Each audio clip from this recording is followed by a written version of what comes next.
Welcome to this installation video for Peak Steel Stair Stringers. In this video, you will learn how to successfully install stairs to your deck using Peak Steel Stair Stringers.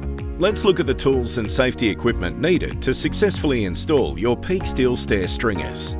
Now, let's get started. Begin by determining the location of all stair stringers, ensuring the top tread support is 210mm down from the deck surface. The Peak Steel Stair Stringer's rigid design requires only 2 stringers for stairs up to 1200mm wide. Now, mark the position of the holes to be drilled while the Peak Steel Stair Stringer is in position. Drill 9mm pilot holes at the fastener locations. Then attach the stringer to the deck using a minimum M10 by 50mm coated screw. For concrete surfaces, drill a 9mm pilot hole and use M10 by 60mm Ramset WERCS Ankascrew anchors. Once the stringers have been secured, you can now begin to add the stair treads. Measure and mark tread boards for the placement of holes to be drilled.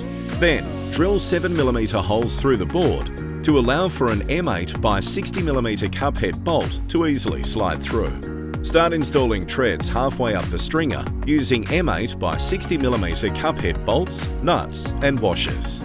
The remaining treads are installed in the same way. And there you have it. You have successfully installed your Peak Steel Stair Stringers.